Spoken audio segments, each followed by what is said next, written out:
Halo Sobat KKS, bayangkan kalian sedang berada di lapangan, tim kalian sedang dalam tekanan, lawan terus menyerang tanpa henti, dan di depan kalian berdiri seorang bek yang tidak kenal takut, selalu siap berkorban demi tim.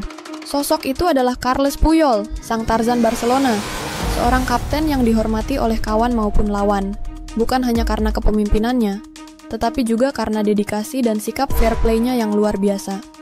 Tapi, apakah Puyol adalah bek terbaik dalam sejarah sepak bola? Atau hanya terlihat hebat karena bermain di era emas Barcelona? Mari kita bahas di kisah kasih sepak bola. Carles Puyol lahir di La Pobla de Segur, Spanyol, pada 13 April 1998. Sejak kecil, ia sudah mencintai sepak bola. Namun, tahukah kalian bahwa awalnya Puyol bukan seorang bek tengah? Ia memulai karirnya sebagai kiper, tetapi cedera bahu membuatnya harus beralih posisi. Di Akademi La Masia, ia kemudian bermain sebagai bek kanan sebelum akhirnya menemukan tempat sejatinya sebagai bek tengah. Perjalanan Puyol ke tim utama Barcelona tidaklah mudah. Posturnya tidak terlalu tinggi untuk ukuran bek tengah, hanya sekitar 178 cm, tetapi ia memiliki semangat juang yang luar biasa. Pelatih Louis van Gaal adalah orang yang memberinya kesempatan debut di tim utama Barcelona pada tahun 1999. Sejak saat itu, Puyol tidak pernah menoleh ke belakang. Ia terus berkembang dan akhirnya menjadi tembok kokoh di lini pertahanan Blaugrana. Puyol bukan hanya seorang bek yang hebat, tetapi juga pemimpin sejati.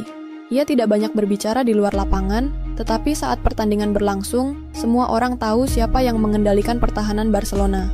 Salah satu momen paling ikonik yang menunjukkan kepemimpinannya adalah saat ia menegur Gerard Piqué yang terlalu berlebihan merayakan gol dalam kemenangan 6-2 atas Real Madrid.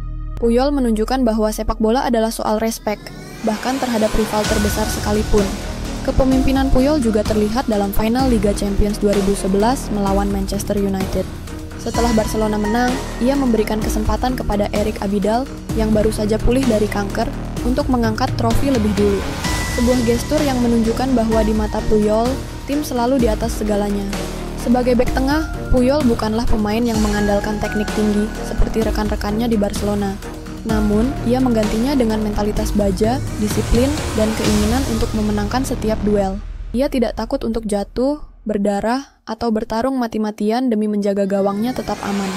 Salah satu contoh terbaiknya adalah ketika ia mencetak gol sundulan ke gawang Jerman di semifinal Piala Dunia 2010, membawa Spanyol ke final. Tapi apakah Puyol bisa disebut bek terbaik sepanjang masa? Di satu sisi, ia memiliki mentalitas dan kepemimpinan yang luar biasa.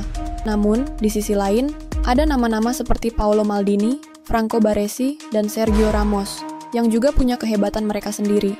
Bagaimana menurut kalian?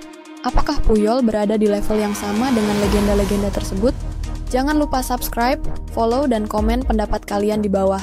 Apakah Puyol adalah bek terbaik yang pernah ada, atau dia hanya terlihat luar biasa karena bermain di era emas Barcelona?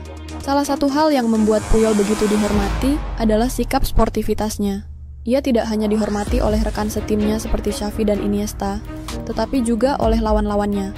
Cristiano Ronaldo pernah berkata bahwa Puyol adalah lawan yang selalu bermain keras, tetapi tetap dalam batas fair play. Lionel Messi bahkan mengakui bahwa Puyol adalah kapten terbaik yang pernah ia miliki. Selain itu, setelah ia pensiun, Puyol tidak terlalu aktif dalam dunia sepak bola seperti legenda lainnya. Ia lebih memilih hidup sederhana dan jauh dari sorotan media, sesuatu yang semakin menunjukkan kepribadiannya yang rendah hati. Jadi, apakah Carles Puyol adalah bek terbaik sepanjang masa? Ataukah ia hanya beruntung bermain di tim Barcelona yang dipenuhi pemain hebat seperti Xavi, Iniesta, dan Messi? Yang jelas, Puyol adalah contoh bagaimana seorang pemain bisa sukses bukan hanya karena bakat, tetapi juga karena kerja keras dan mentalitas juara. Ia mungkin tidak memiliki skill individu sehebat beberapa bek lainnya, tetapi ia memiliki sesuatu yang tidak bisa diajarkan, jiwa kepemimpinan sejati. Bagaimana menurut kalian? Apakah Puyol lebih hebat dari Maldini, Ramos, atau Baresi? Tulis pendapat kalian di kolom komentar. Jangan lupa subscribe, like, dan share video ini agar kita bisa terus membahas kisah-kisah menarik di dunia sepak bola. Terima kasih telah menonton, dan sampai jumpa di kisah kasih sepak bola.